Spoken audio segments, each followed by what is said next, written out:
Good afternoon, I'm Jorja Cowan with Hunter News.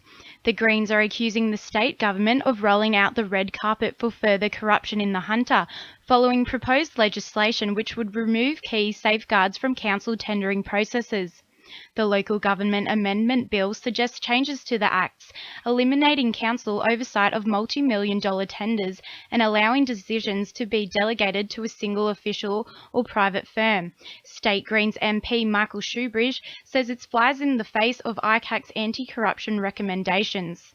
This is a government which decisions are being driven by Macquarie Street, blind to the reality on the ground in Newcastle. And I think that's a pretty fair assessment from the locals. Newcastle protesters have gathered today to voice their support for the redevelopment of Newcastle Art Gallery.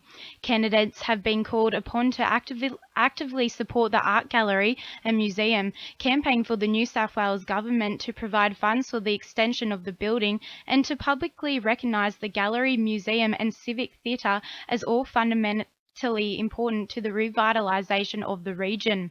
Art Gallery supporter Kathy Tate says the redevelopment would provide a range of benefits for the city. Everybody agrees the art gallery redevelopment would be good for Newcastle tourism-wise, arts-wise. What we all need to do now is not argue, but get on board and say, how can we do it? And that's what we're asking our candidates today. Are they supportive? And if they are, let's see what we can do.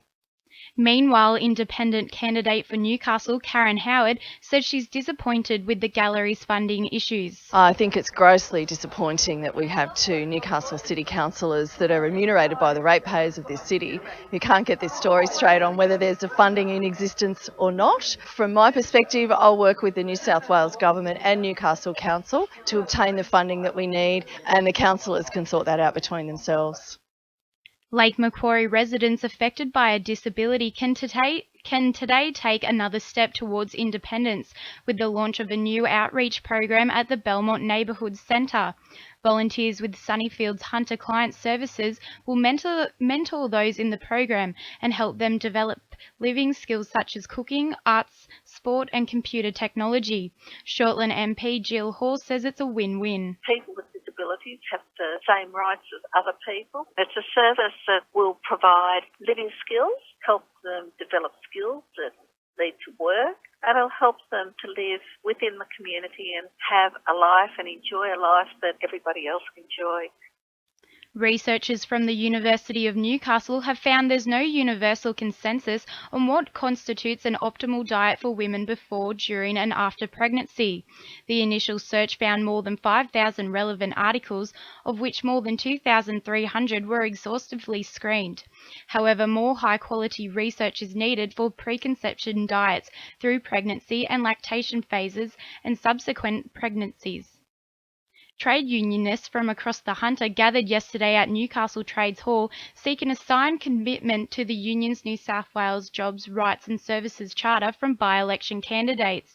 The pledge was centred around issues such as a fairer tax system and government purchasing policies, improved public services and ensuring fire stations and other emergency services are fully staffed. Newcastle Trades Hall Council Secretary Daniel Wallace says 3 candidates in Newcastle and 4 candidates from Charlestown were prepared to sign the pledge. What that means is we've got through Newcastle Trades Hall an alliance with those candidates, that knowing that if they're elected, that we can go to them when we've got issues around workers' compensation or issues around public services remaining in public hands, that we know that we can discuss them and then they'll support our local union. This Sunday marks the return of the annual Lake Macquarie Fernley 15. The popular event for runners, walkers and wheelchair athletes caters for individuals with a team event, giving the top 8 finishers additional points. The race will start at the Park Avenue entrance to Fernley Track and finish at the railway platform at Belmont. Now with sport, Tandi Chindove.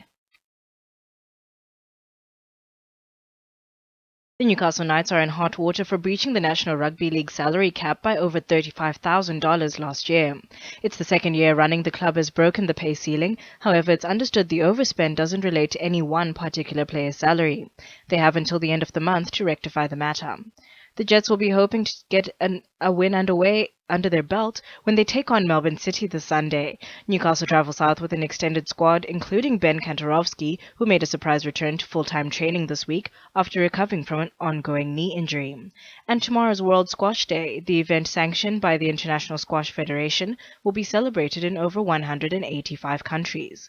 The Newcastle festivities will be hitting off at the university courts from noon, with everyone invited to try their hand at the game. That's sport. I'm Tandu Chindo. 2NURFM news time is 12:10.